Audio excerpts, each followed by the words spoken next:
Hello and welcome back on iKeysRacing, sooner than later, and welcome from Marco, from myself, from Monza.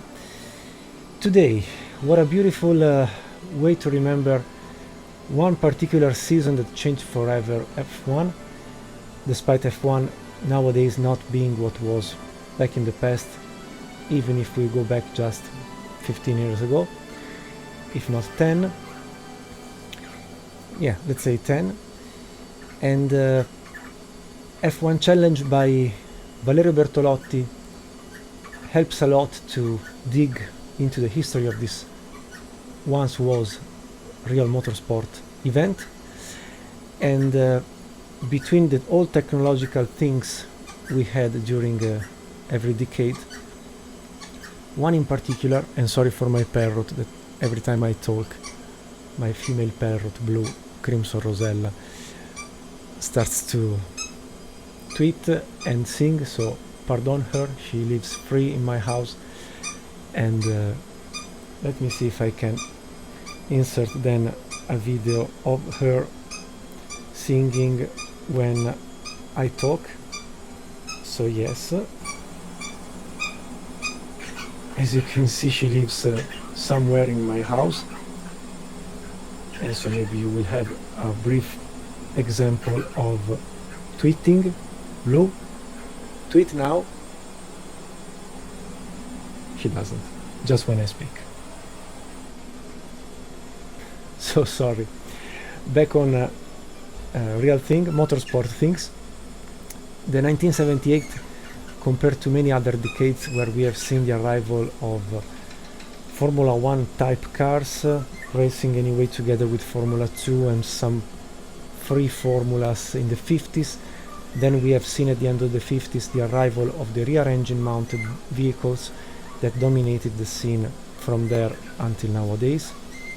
We have seen the arrival then in the mid 60s, end of the 60s, the arrival of wings, and initially it was not, let me say, a real harnessed technology. It was experimenting here and there. It was just due to the chaparral at the end of the 60s that wings have become something really reliable for motorsport cars environment. So we arrived, as said before, with the Lotus 72D of Emerson Fittipaldi in the mid 70s, where wings were harnessed, yes. The arrival of slick tires, yes. And Lotus becoming, from the end of the 60s to the end of the 70s, maybe the most dominating force applied to Formula 1, together with Tyrrell, and here and there was still Ferrari winning some championships despite having the majority of successes in the 50s and in the 60s. So the 70s were the period, end of 60s, beginning of 70s, the consolidation, let's say, the arrival of garagists in the 60s, consolidation of the garagists in the 70s, but especially, if you remember the episodes related to Formula 1 in the 70s about sponsorships, it was that particular change of economic dynamics behind Formula 1 to become something more oriented to actually put forces on the table. So even a smaller team that was not maybe a car constructor, a car producer, if had the opportunity to sign for a big sponsor, so for big monies, and who knows how many monies, rewashed or not, about alcohol, about cigarettes, etc., tobaccos, at the end it was defining the success of the investment for each privateer team. But it was also the genius behind some racing cars, some solutions, some designs, and so on. Then the arrival of privateers that were stronger than some car manufacturers. They had the ideas, the design, the freedom to think not only about I must win to get money to produce cars and then sell them on the market, but just I can only produce racing vehicles have the right sticker on the body shape of my car and be anyway a successful small company building racing cars. Was for sure the case of Brabham, for example.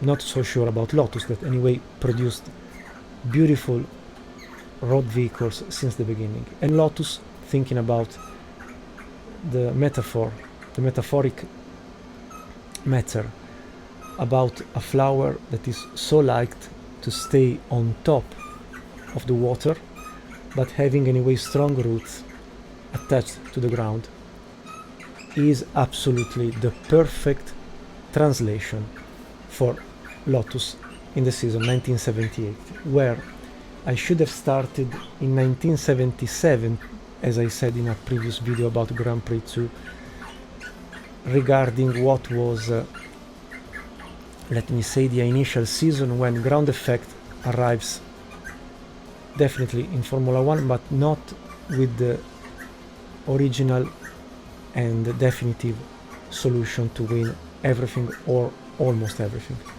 So for the ground effect cars with mini skirt applied and an almost, let me say, flat central underbody with channels to force the air like if it was a vice versa airplane to be used and to get advantage about this thing, is let me say the season 78, where Lotus dominated entirely. A season started with anyway the strongness of Ferrari and Carlos Reutemann, that seemed to be the force to be beaten after the World Championship in 1977 with Niki Lauda, the last one for Niki Lauda with Ferrari.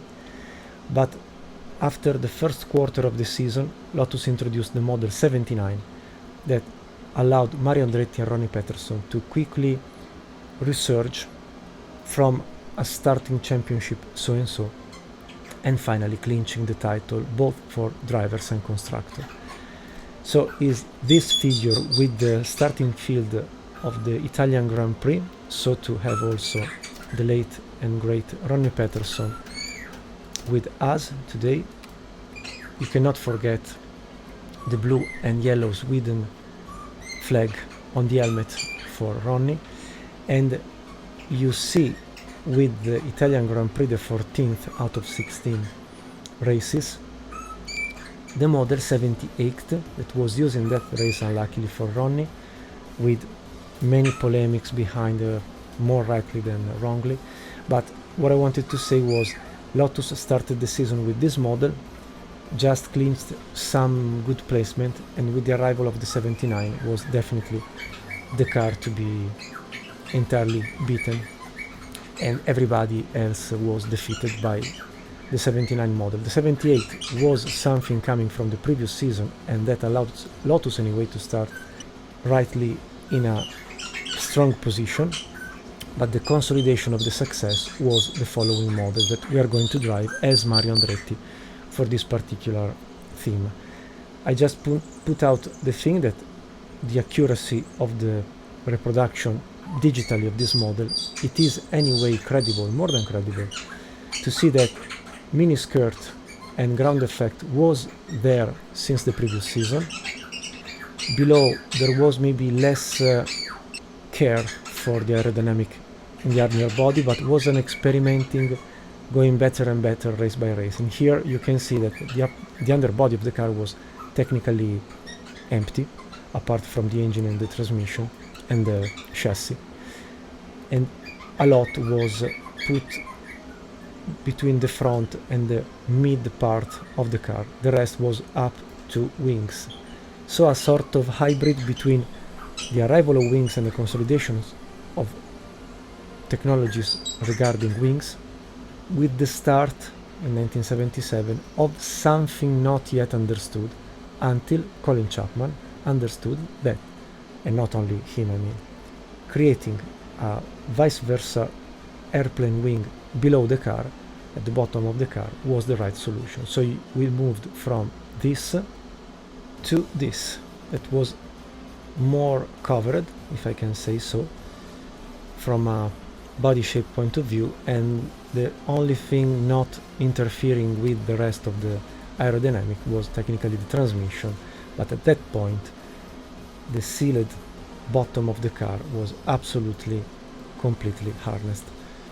We are going to see in the next years more and more extreme things like the Brabham BT44 with the rear fan, but this was the first wing car of the new era to actually clinch the World Championship for drivers and manufacturers and teams. So we can start the season. If you are with me, we select championship, flag rules on. We are going to do the 7 times more fuel usage and tire wear. The A drivers maybe can go down to maybe also 40, 10% race length. Let's start. And we start usually, as was in those years, with the Argentinian Grand Prix. Just before the free practice session begins, let's take a quick look at the Drivers' Championship. And maybe I can cut the video here and present you all the drivers involved, so you can see at least the shape of each car, the driver's helmet, and so on. And so if from the menu of F1 Challenge by Valerio Bertolotti you go to Car Viewer, you can select. There is also the 2024 season on the go, I think, arriving in this period, but if you choose the 1978, you then have a full menu for all the cars. And so from here you can select all the drivers and cars, so you get the Brabham BT46A, the 45C that maybe started the season, I'm not well prepared on it. There is also the 46B with the Brabham fan extracting air from the underbody of the vehicle. There was also the Arrows A1 as well as the FA1. Then you get another model of Arrows, the A1 Varig, so sub-privateer team for what I remember. The ATS D1 as well as the HS1.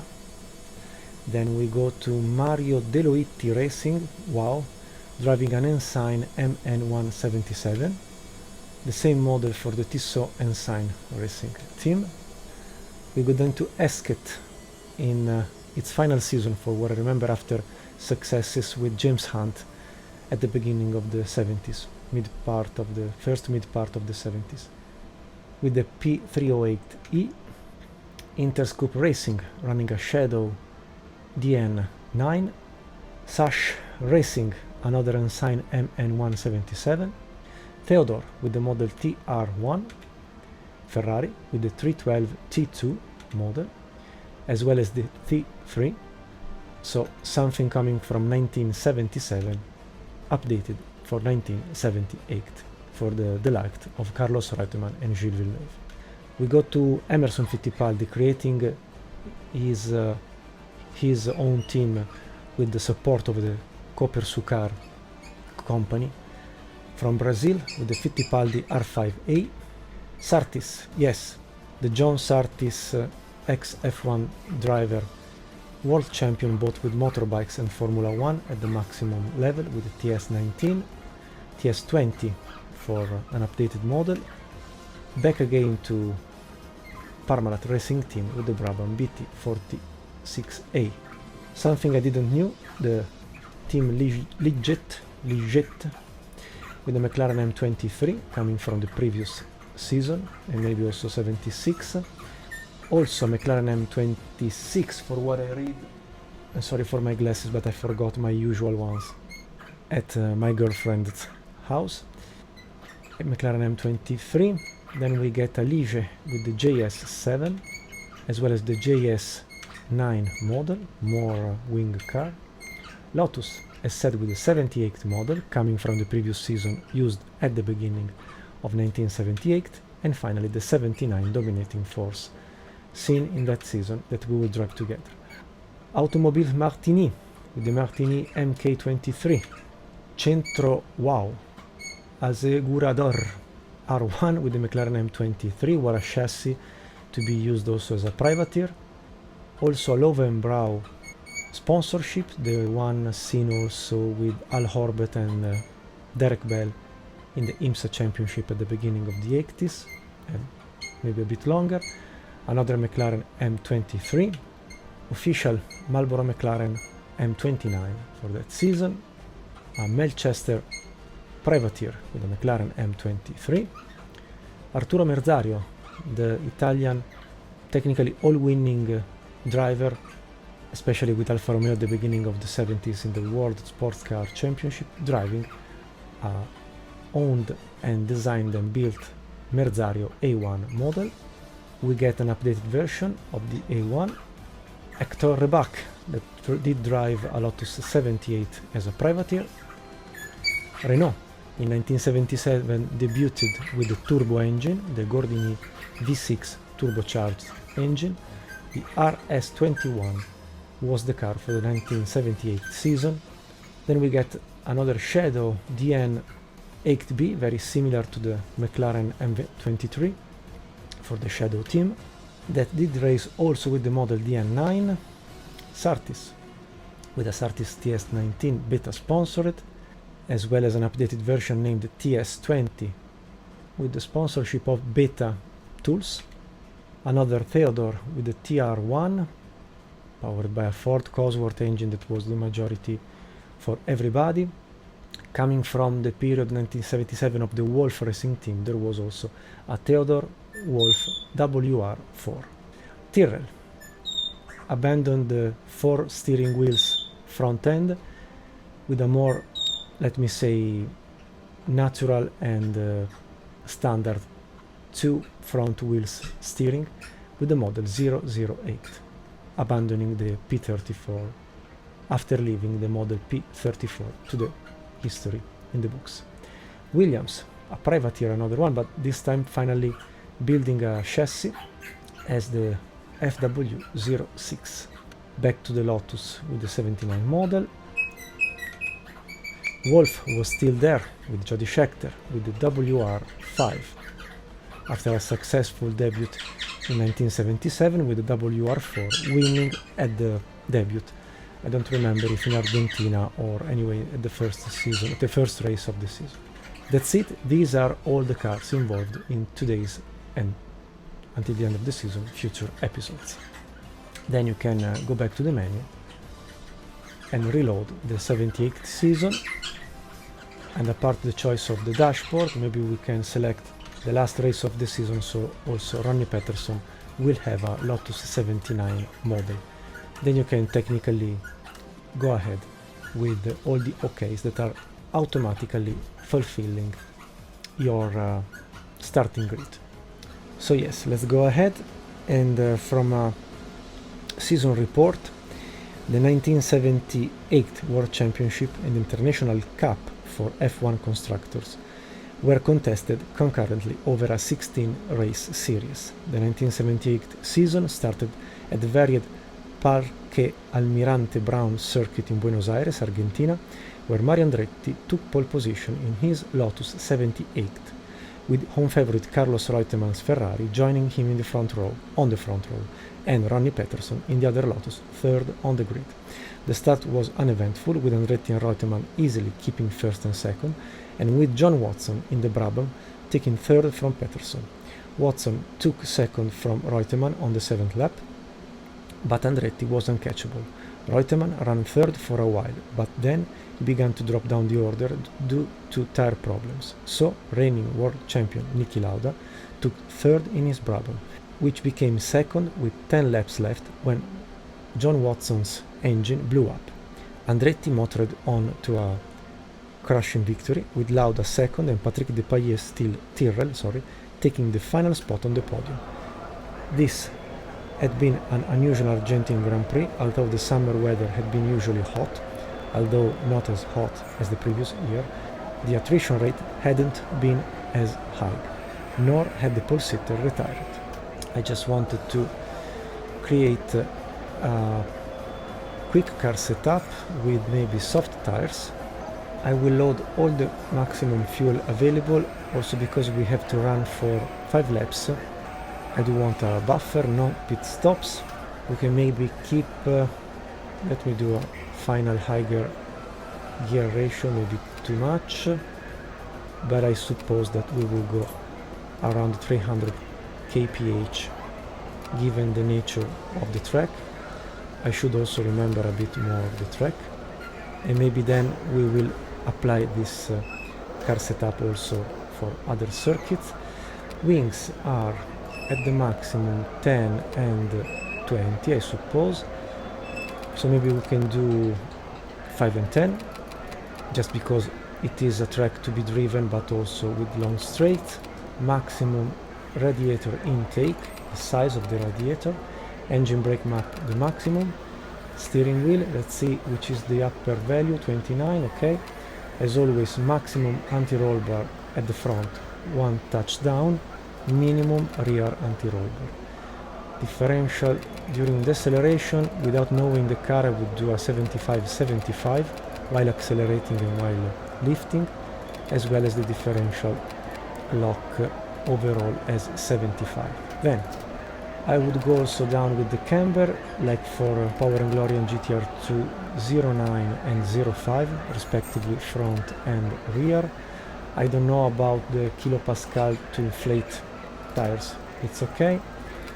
Maximum springs at the front, here we are, 1 touch down to 35. Minimum spring at the rear to have more traction. Ride height 2.5 centimeters at the front, 4.5 at the rear, okay.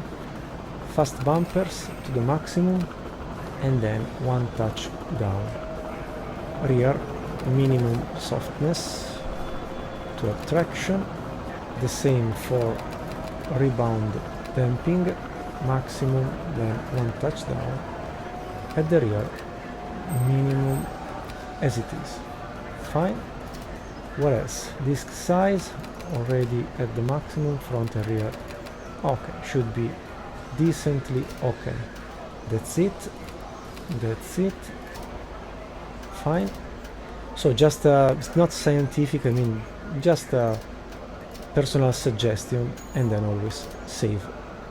So back with all the conditions ready, we can run the practice 1, practice 2, practice 3, overcasted, practice 4, dry, practice 5 qualifying. Let's go. Let's see who is on pole. Oh, we don't see it, warm up. So we have Ronnie Peterons, Niki Lauda, Jules Villeneuve respectively, Lotus, Ferrari, sorry, Brabham and Ferrari, Watson, Reutemann, Hunt with respectively Brabham, Ferrari and McLaren. So welcome on board of the Lotus 79, the dominating car that actually never raced here in Argentina because was substituted by the 78th model while waiting for this model to arrive.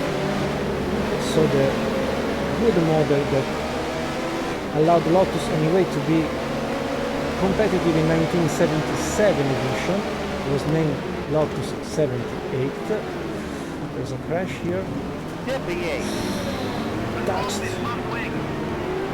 Lost the front wing also. Mario Andretti, we are driving as a We Are the Champions theme. So now we will understand the handling of the car, how it will be.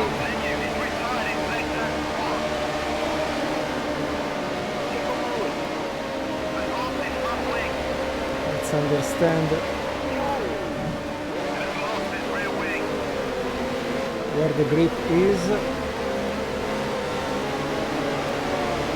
Depailler forced us outside P10, given the start, the drama at the start.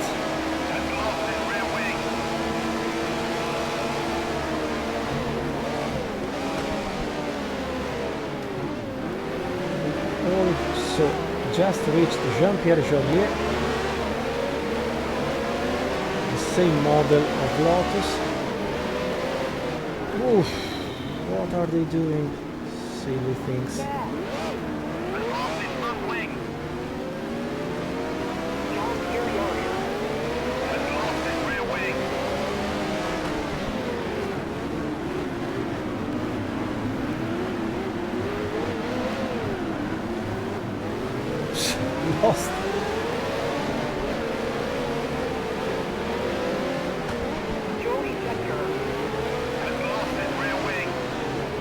Okay, back to P8. Behind Jochen Mass, struggling with the ATS.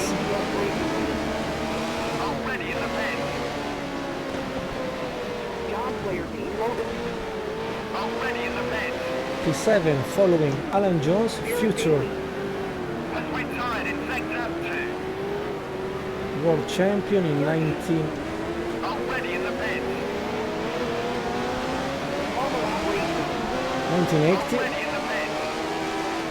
with the Williams F1. P6, okay, we survived everything, good.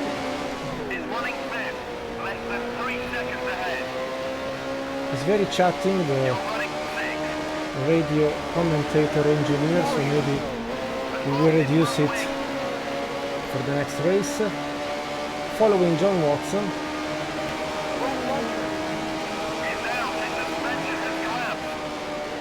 Full throttle for the first corner. P5 with John Watson going crazy. Jody Scheckter as well without the rear wing, so it's a P4.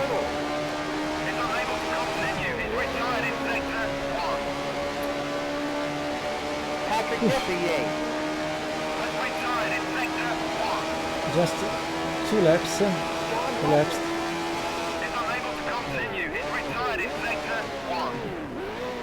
Yes, I will reduce, if you don't mind, the chatting of the engineer, because he's quite... Derek Daly already out with the ensign, if I'm not wrong.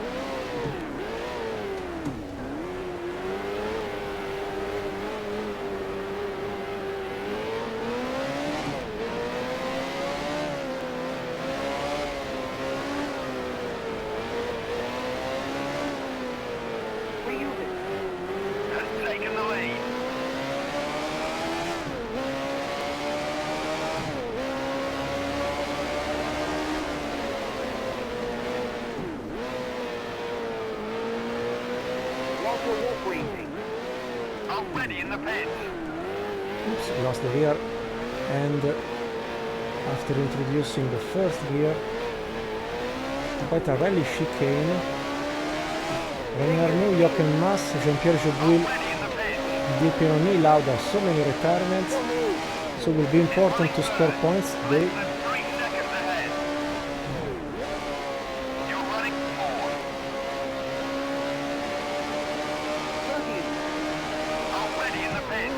So not a drama to drive without the front wing, with a full wing car.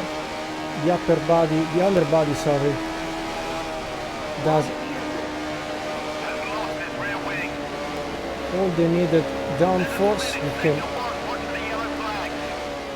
You can even pass Gilles Villeneuve outside the Ferrari that in 1978 was not the dominating force as would have become the 1979 edition. So in 78 they were strong but not the strongest. So we are P3, looking for our lovely teammate Ronnie Peterson. What a great driver. Not that Andretti wasn't a great driver. I did read an interview and then watched a special documentary on Mario Andretti a few weeks ago. It was crazy how he was Ronnie is without the rear wing. This is why he's struggling.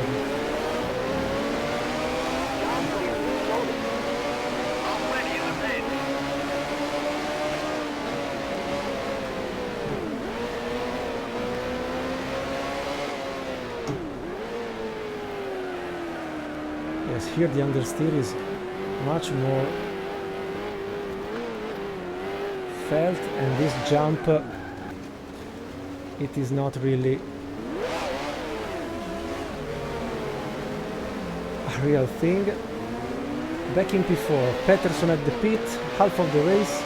I will never reach Carlos Reutemann and replicate the win of Mario Andretti, but maybe we can think to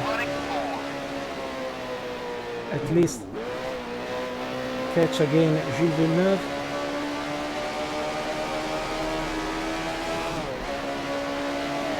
And sorry, I was saying that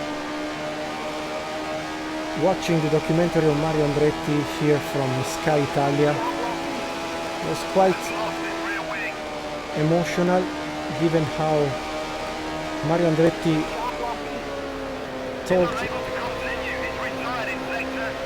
in good terms about Ronnie Peterson as a human being, as a teammate, as a driver, as everything.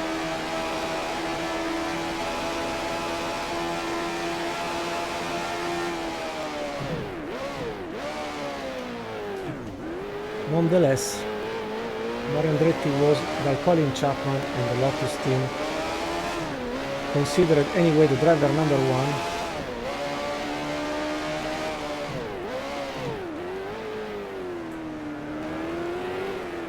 But not that he was superior to Ronnie Peterson, just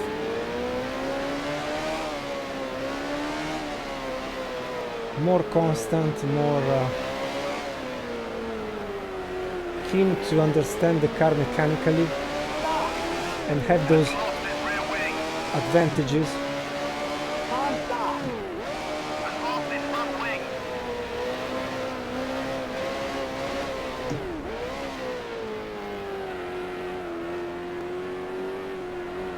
So more prepared to understand the car and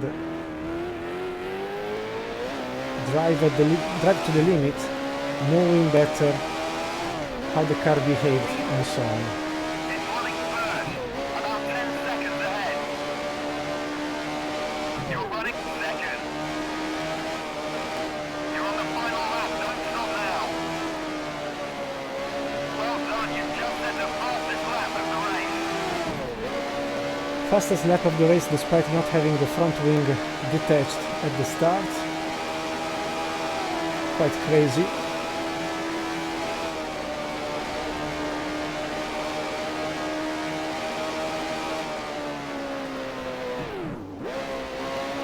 Almost lost the car, 9 seconds from Carlos Reutemann. I will not catch him unless he stops.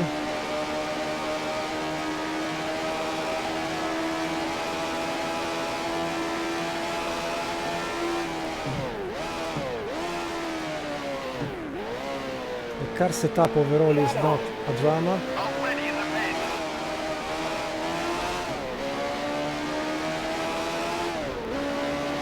Happy to see Carlos Reutemann anyway. There's a spinning sector 3, watch for the yellow flag. Oops, winning in his home soil.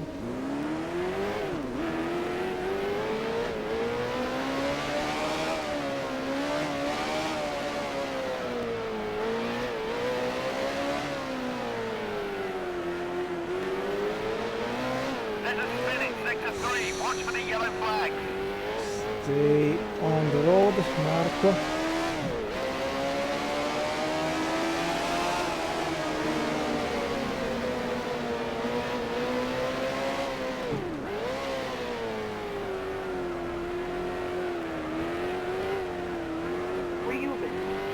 Has won the race.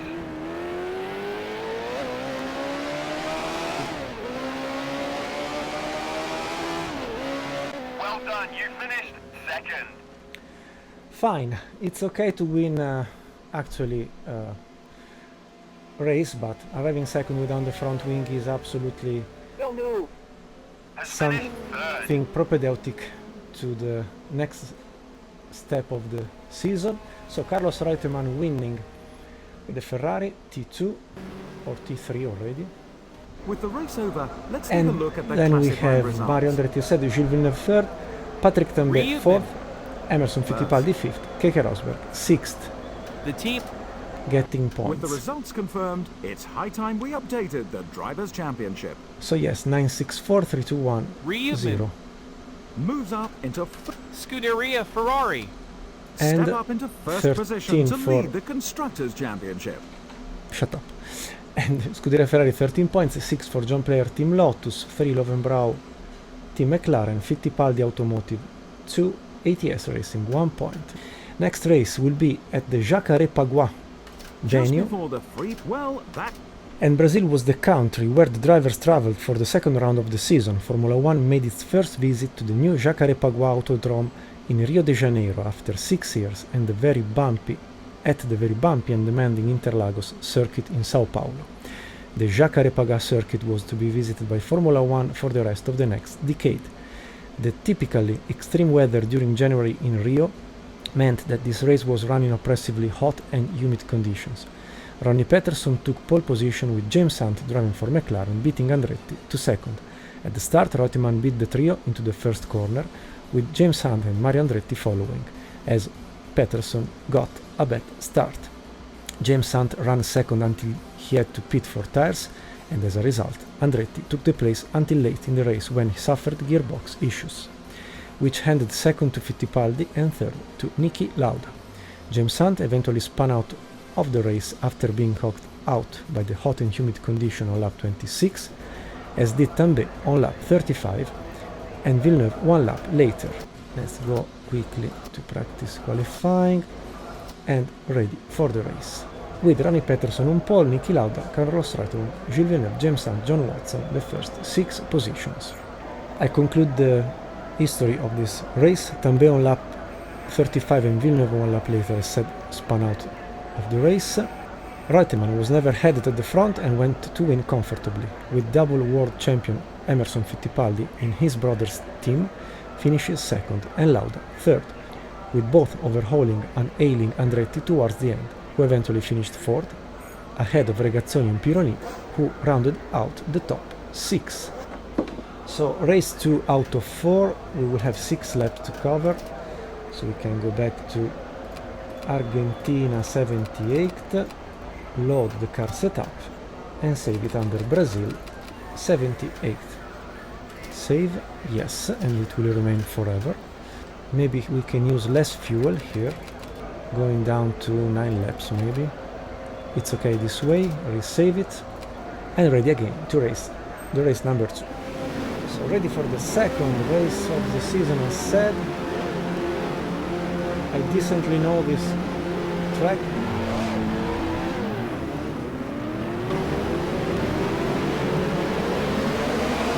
There is a clean line here maybe.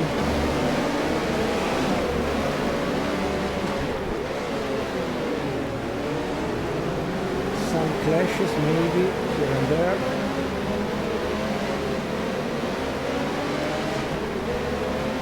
Let's try to be as much as possible outside troubles. Keep a safe distance from the one in front.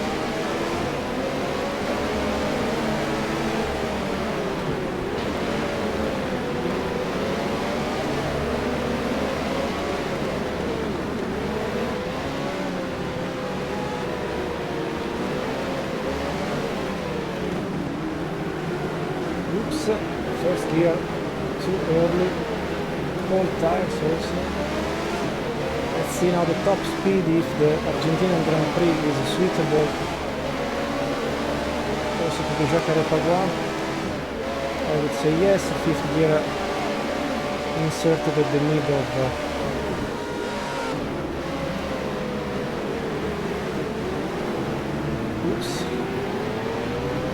in the middle of the back straight. Jacques Lafitte already out, some spinning for some reasons, I don't know, good for us. Back in P6, now hunting for Hunt, sorry for my bad English, almost lost the car and missed to go down. Ooh.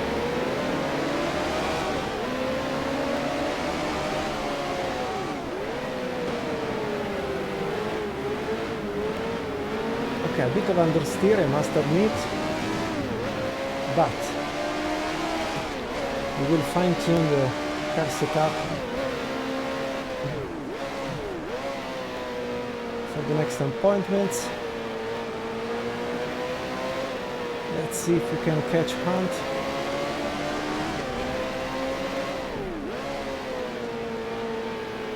Good force feedback, I must say, put at the maximum gives sensation of getting every inch of asphalt, despite this game is old, 20 years now.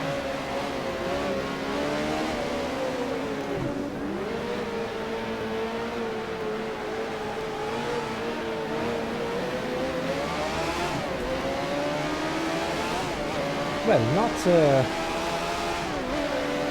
stealing seconds to James Hunt, still around 5.96.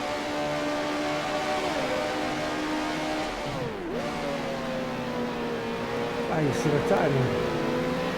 That's why I was gaining a position.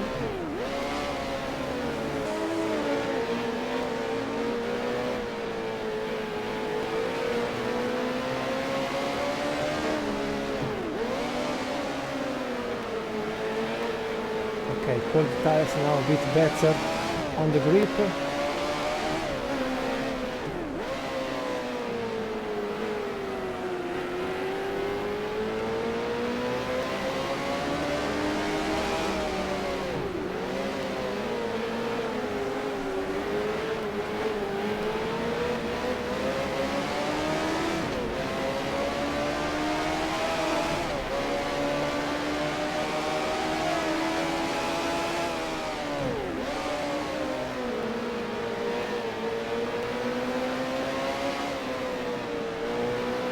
Bad racing line.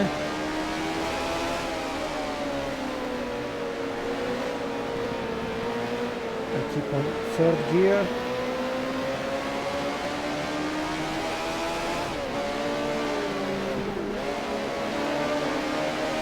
Wow, we can also almost go flat out in the previous corner.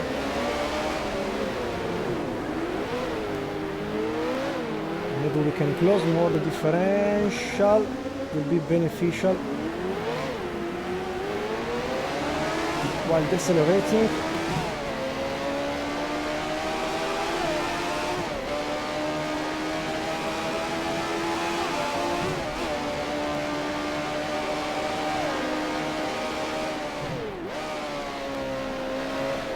Also Lauda out, P4. 6 seconds far from Ronnie Peterons now.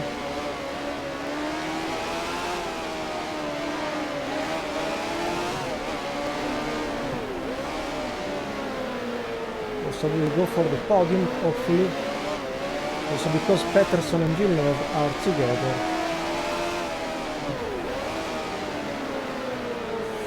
But if I drive like this, will not happen. They go to the pit, good. See also a changing light temperature, so maybe it is overcasting a bit. Maybe will arrive rain.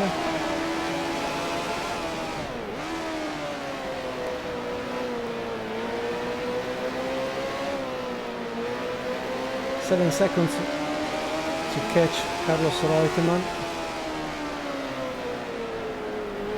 Too aggressive here, also because the radius of the corner tends to actually close instead of open.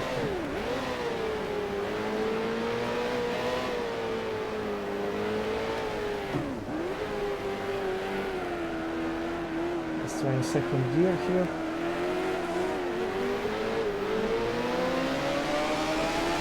Yes, definitely we will close more the differential for the next South African Grand Prix.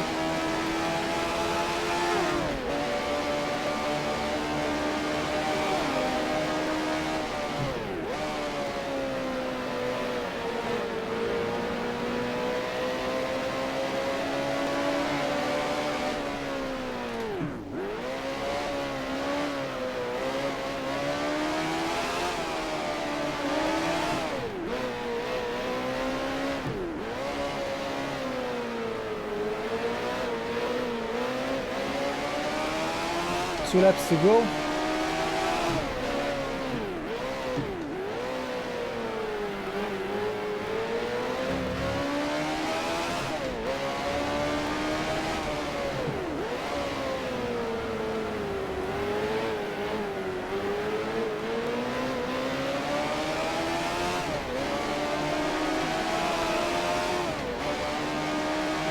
5 seconds to Carlos Reutemann with the Ferrari. We don't want to let him win 2 times in a row. He already won in Argentina, is enough. I see the rain coming. I hope the graphic is actually viewable also on your screen. So it could be a last lap battle with slick tires in tricky conditions.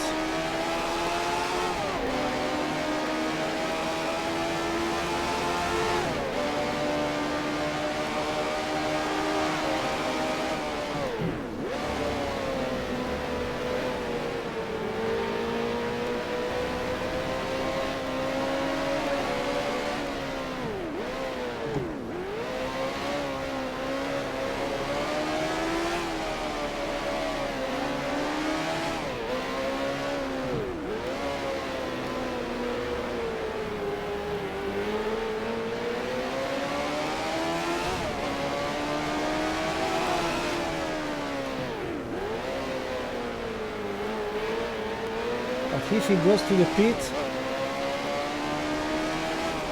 he's technically gifting us with a victory, because if we can resist until the end without spinning or crashing, I don't think that James Hunt will catch us with 30 seconds to go. Sorry, 30 seconds far. I can almost drive on 3rd gear for the rest of the race, and could be a gamble, this one.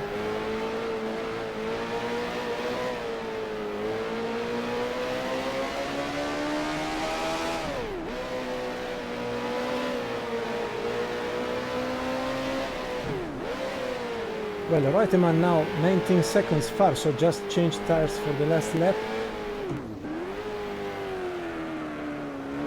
Try to be consistent and smooth.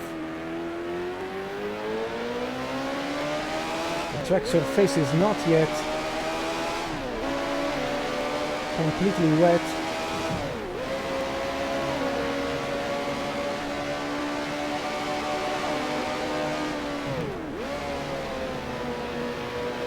Reutemann 18 seconds far.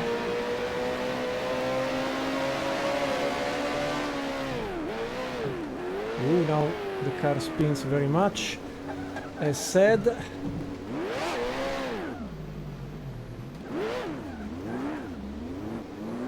"11 seconds. 10 seconds.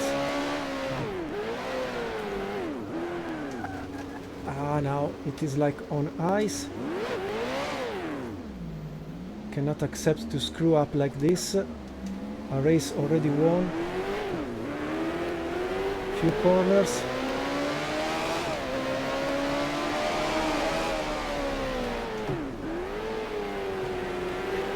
Reutemann in the mirrors.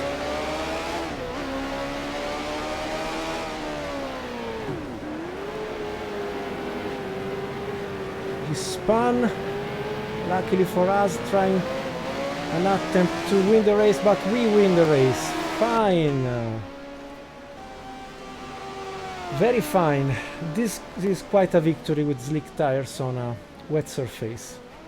So we get a victory. Carlos Reutemann Ferrari 2nd, Emerson Fittipaldi, again Fittipaldi Automotive 3rd, James Hunt 4th, Villeneuve 5th for Ferrari, 6th Jacques Lafitte with Lige Gitan. Where is my teammate Ronnie Peterson? Retard, did not finish. Okay. So we get at the top Andretti Reutemann win 2nd place. Today we win. He got 2nd, sorry. Villeneuve 3rd, Emerson Fittipaldi 4th, 15-15, 6-6. James Hunt, Patrick Tambay 3 points. Jacques Lafitte, Keke Rosberg 1 point. Constructors, Ferrari 21, John Player, Team Lotus 15, Lovenbrow, Team McLaren 6 together with Fittipaldi Automotive, and then Ligier Gitan and ATS Racing Team. We need the Ronnie Peterson support from the next race onwards. Kyalami, South Africa with this condition. Let's go. After a long break, the season resumed at the Kyalami circuit in South Africa for the 300th World Championship Grand Prix, where defending champion Lauda took his first pole position for Brabham, with Andretti alongside and Hunt next. Andretti took the lead at the start and set about building a gap, whereas Lauda dropped behind Jody Scheckter's Wolf. Young Italian Riccardo Patrese was on a charge in the arrows, passing Lauda for third after 20 laps. As the race continued, both Andretti and Scheckter began to suffer from tire issues and were passed by Patrese. Depailler was up to second ahead of Lauda, but the latter's engine failed, handing third to Andretti. Patrese, however, seemed to have the race in his pocket until his engine failed and Depailler took the lead, but his Tyrrell began to trail smoke. Andretti was up to second, but he had to pit for fuel, and thus his teammate Peterson took the place before catching and passing Depailler on the last lap to win after some wheel banging. Watson completed the podium. Nice. Fine. So, practice 1 go, practice 2 go, practice 3, practice 4, qualifying. Peterson, Lauda, Reutemann, Watson, Hunt, Villeneuve. Race, overcast or dry. Fine. So, South African Grand Prix. We go back to Argentina with the 78th car setup, load. We will cover 7 laps, so maybe 200 liters will be mandatory. No, okay. So I wanted to. Okay for the gears, okay for the front and rear wing, but we go up a 90% differential lock and behavior. And then what? Nothing else, I think. Perfect. We save it. So it's a dry condition, but slightly overcast. Let's see. First gear, downhill, start.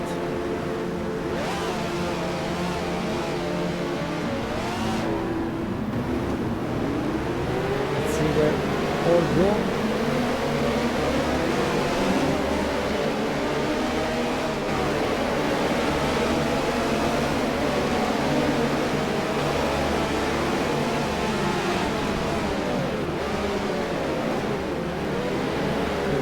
Cold tire marco, the tires are cold.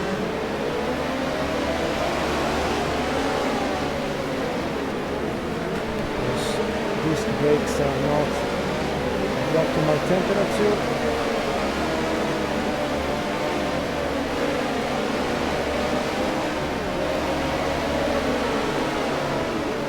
Fittipaldi defending, not a problem. What a beautiful layout is the South African Kyalami venue. Already a retirement from what I see. Here we have a P12, P11, P10, P9 between us, Fittipaldi, Patrese and Tambe.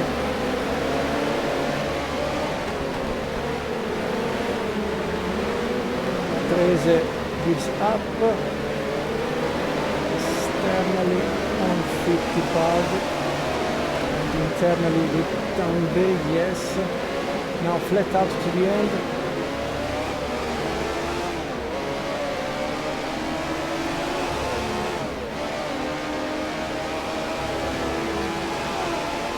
Villeneuve in the pit. Depailler and Lafitte not quicker as on straight. For a P6.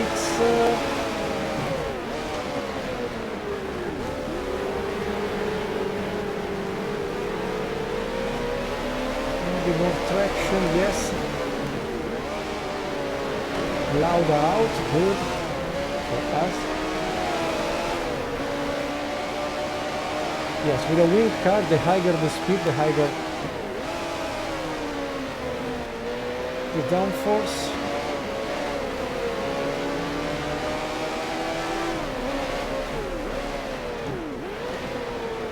That line. Let's go back to the real racing line.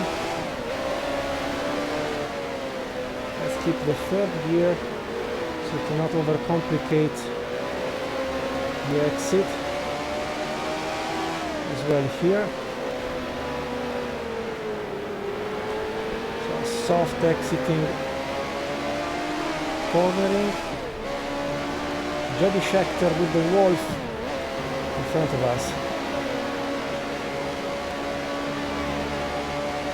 We obviously run not at the 100% level, but at the 85, 90, don't remember, to allow a possible start from the back and good chasing of all the others.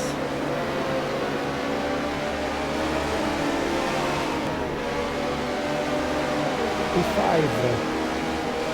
with Watson and Hunt in the middle of the road.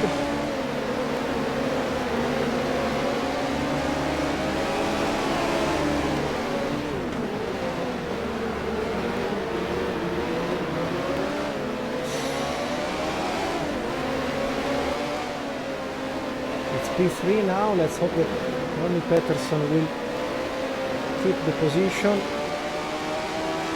to bring two Lotuses on the podium.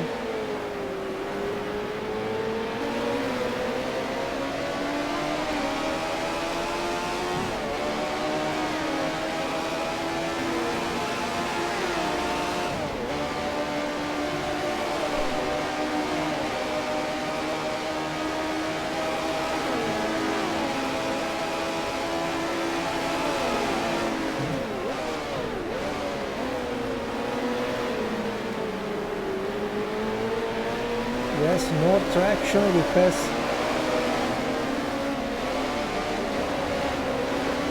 also our teammate. The next one should be Carlos Reutemann.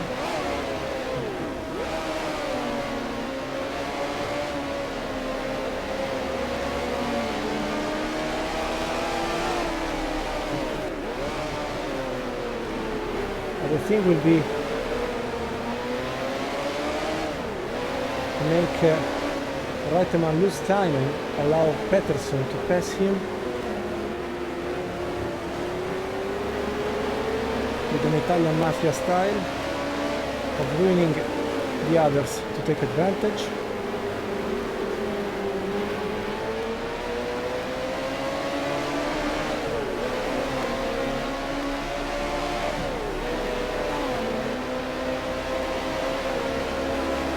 In the middle.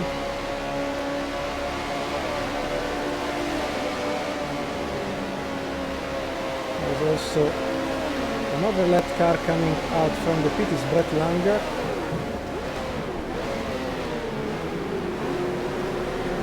Fine. Peterson in the back.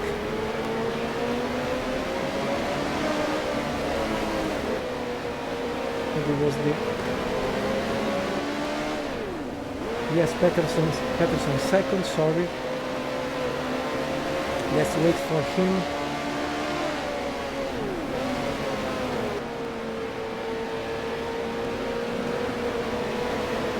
And still there is the overlapped car in between. Now Reutemann again second. Brett Langer spun. Let's see who is second.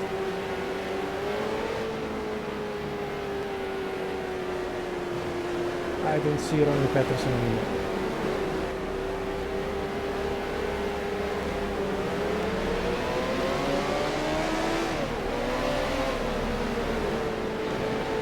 So there isn't any more time maybe to think about a team effort. Let's wait a second. 2 laps to go.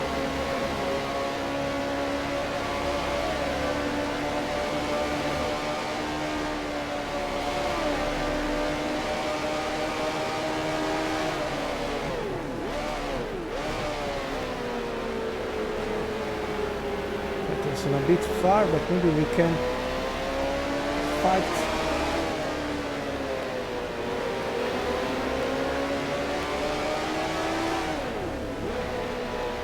A bit with Reutemann, slowing him down as much as possible.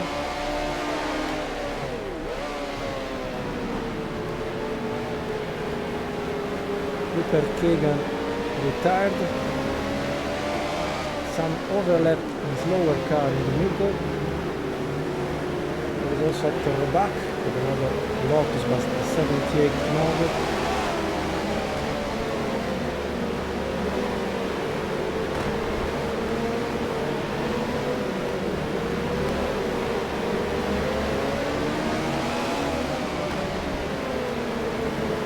Piquet Patrese crashed out.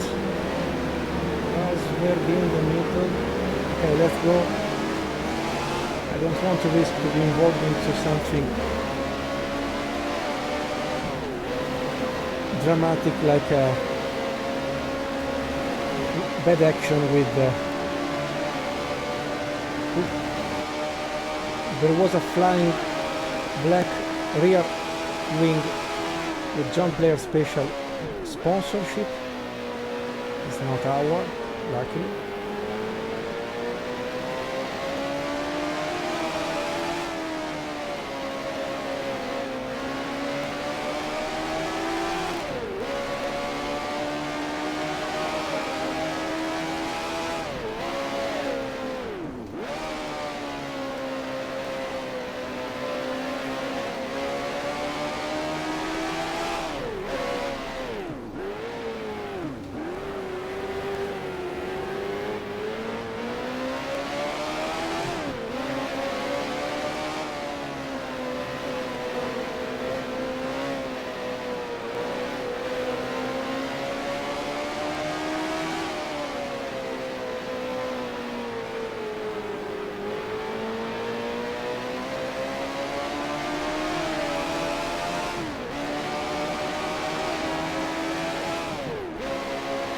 And yes, second victory out of 3 races after a second placement. So all the effort paid out to give us another victory. Carlos Reutemann again second with the Scuderia Ferrari, then James Hunt third, the team McLaren, Fittipaldi again fourth, and then the Elf team Tyrrell, Patrick Depailler, Didier Pironi, Villeneuve closing 7th out of points. Ronnie Peterson retired, I suppose, at the last lap, yes. So the effort to actually slow down Reutemann with the Ferrari was not a good one. We go so with this situation between Mario Andretti and Reutemann still leading and dominating the season. Fittipaldi goes third, and James Hunt, Villeneuve, Patrick Tambay, Patrick Depailler, Laffite, Pironi, and Keke Rosberg. Scuderia Ferrari still in the lead. We need the support of our teammate. Alone will be quite difficult. So we go to Long Beach. We will load a lot of wings here, and let's go. Where the race for United States West, the next race of the 1978 season was in the famous Long Beach circuit near Los Angeles in the American state of California. The Ferraris dominating qualifying, with Reutemann taking pole ahead of teammate Gilles Villeneuve, with defending champion Lauda and home hero Andretti on the second row. When the race started, Watson was in 5th place and late braked all into turn 1, though he ran wide and Villeneuve took the lead, whereas Reutemann dropped down to 4th behind Lauda. The Ferraris with the 2 Brabhams in between ran together until Watson and Gilles failed. Alan Jones Williams was up to 4th and closed in on the now leading trio, which became a duo when Lauda went out with an electrical failure. Villeneuve and Reutemann ran 1-2, with Jones putting both under pressure before Villeneuve also retired after colliding with a back marker. Alan Jones suffered then from fuel pressure problems and began to drop back, handing second to Andretti, to the fans' delight. The rest of the race passed without incident, and with all challengers out of contention, Reutemann won comfortably ahead of Andretti and Depailler. So this was the history of the real United States West Grand Prix.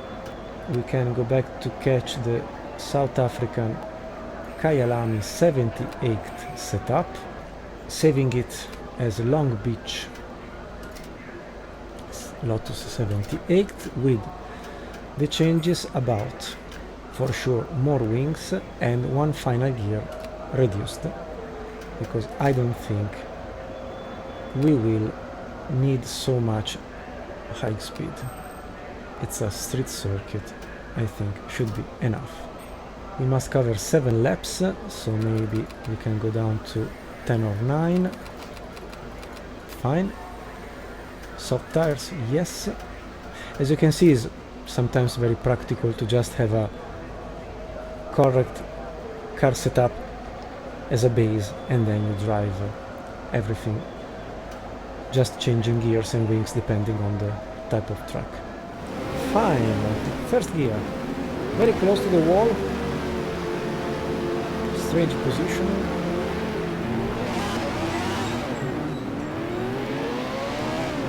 Okay, the trick to stay inside the wall part also here.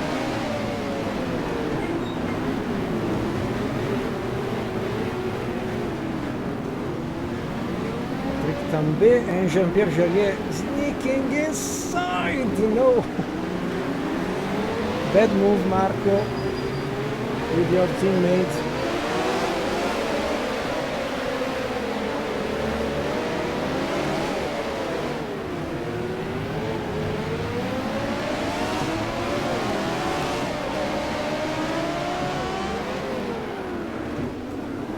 Okay, a bit of rallying. P10, after half of a lap, we are on the usual nowadays start-finish line for Long Beach venue.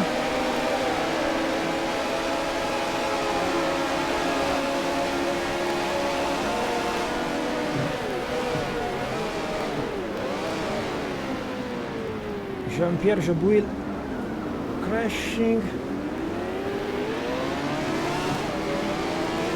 Past the 2 Brabants for what I've seen. Was I correct? This is Gilles Villeneuve, P5th, P5.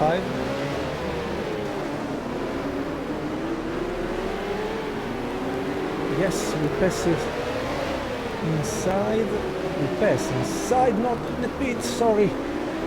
I was trapped by everybody stopping for wet tires because it is raining. So maybe this one will be a drive to survive real race. Let's try to be smooth and maybe arrive onto the podium once more.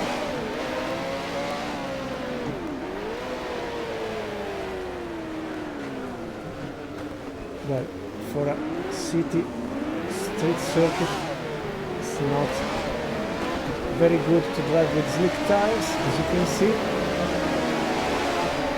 Passed by Fittipaldi, wearing.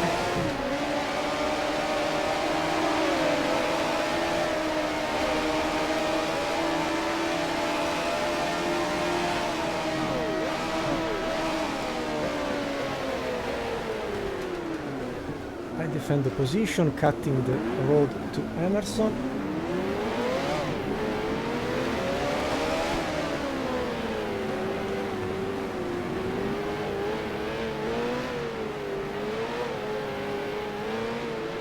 The rain is more present.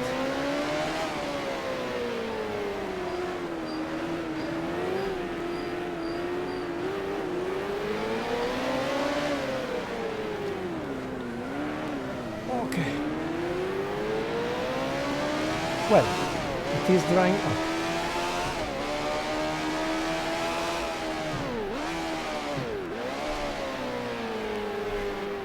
Yes, it is drying up.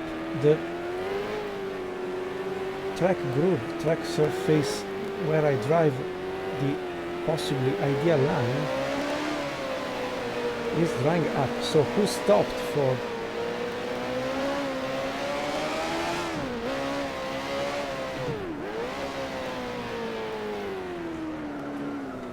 I was saying who stopped for mounting rainy tires, rain tires, is now in the back. Luckily we have Ronnie Peterons at the top.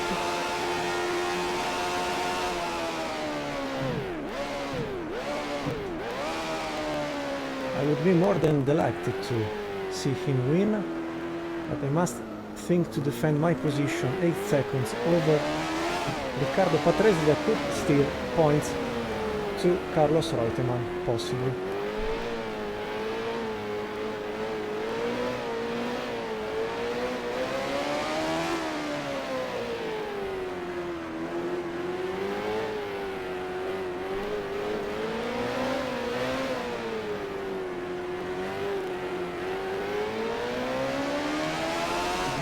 Now Scheckter, P3.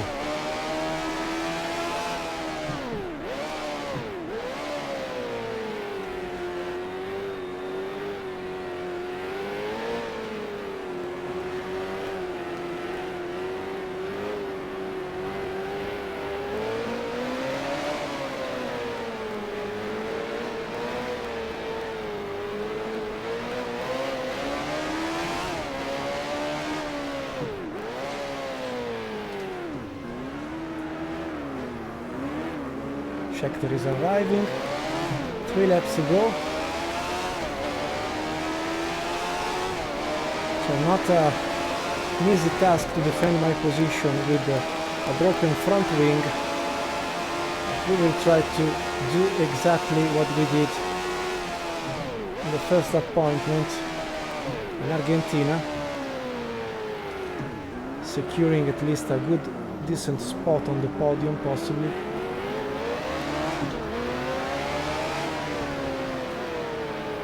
I see the spray from Scheckter's car.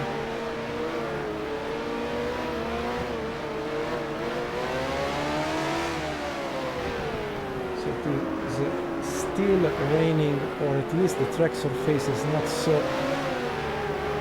dry as it seems, and he passes me internally with the right compound of tires. But let's try to stay here, because if the track dries up a bit more, we could be in the condition to catch him again.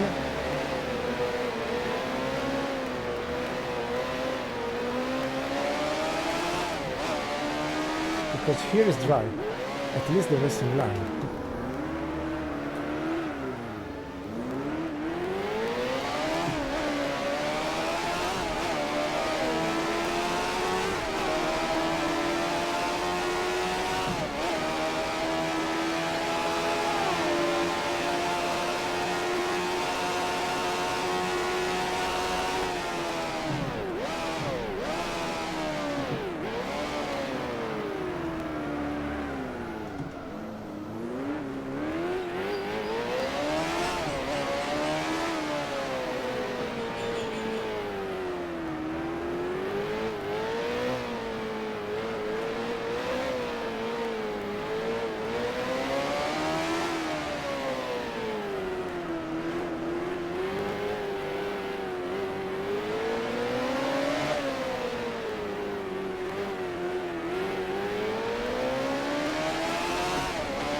Now it's P1 because they stopped again to change tires. What could have been this race instead of 10% lasting duration, a 100% race.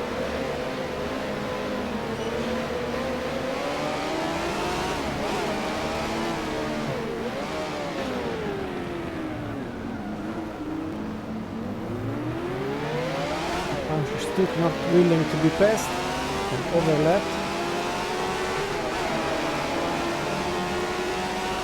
1 lap and a half to the end of the race. Scheckter far 15 seconds ish. So I must say, after 20 years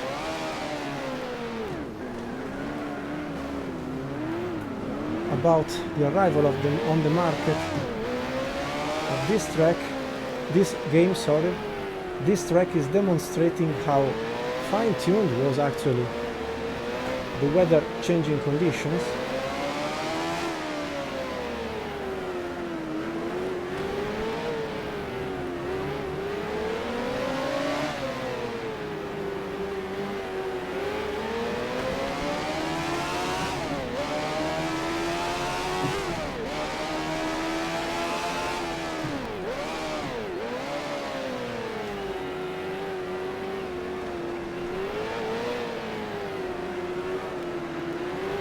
because it started dry, it arrived the rain, was a,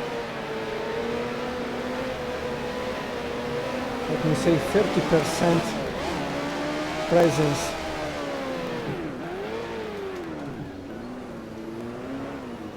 of the rain about the total duration of the race, so it could have lasted in real time, let's say, about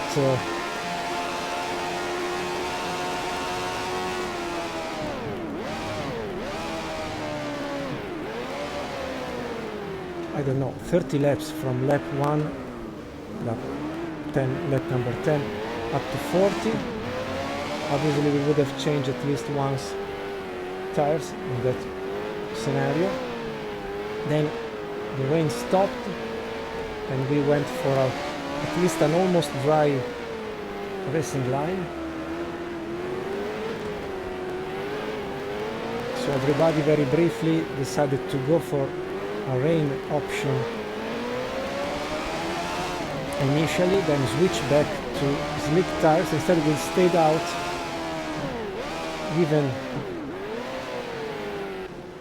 given the low number of laps, and so we win this race very surprisingly without the front wing again, like in the first race of the season. And we can't be more than happier than this. It was a real drive to survive scenario. So let's go to see what was at the end. Andretti, Scheckter, Wolf, Villeneuve, Reutemann in front of his teammate, so stealing 1 point, 9.643, Fittipaldi and Tambay. So maybe now we reach a comfortable first position. We can almost retire in the next race, and even if Carlos Reutemann is going to win the next one, will catch us at equal points, 24 plus 9 of a possible future victory. Then Fittipaldi, Villeneuve, Scheckter, Tambay, Depailler, Lafitte, Pironi, Rosberg. Still 0 points for our Ronnie Peterson teammate. We go now 1 point far from Scuderia Ferrari, and at this point, after 4 races out of 16, I do fear that the battle will be with the Ferraris, and that's it. So the next one is Monaco GP, but I will keep this next set of 4 races that will be, as said, Monaco for the Monte Carlo Grand Prix, Belgium on the Zolder venue, the GP of Spain on the Jarama circuit, and then we will go in Sweden at home for Ronnie Peterson for the Swedish Grand Prix on the Anderstorp circuit. This will be episode number 2 in the next weeks, and I would say that's it. So before saving the season, thank you very much for watching. I hope you liked, like before, this particular format, quick races and possible many episodes in 1 hour of video. And so I hope you liked this format as it was before for the 72 season, 67, 59, don't remember, 58. It's the 5th chapter of the history of Formula 1 with so many changes in the technology that then designed the results we have seen in the history books. And so, leaving you with the Monte Carlo Grand Prix that will happen in the next weeks. This is part 1 out of 4 of the F1 1978 season, and I wait anyway you all for the next something inside iKeysRacing. I don't know yet. Stay very well, stay into keen racing, and best wishes to you all. See you very soon. From Marco from Monza, that's all for today. Ciao, bye bye, stay well, bye.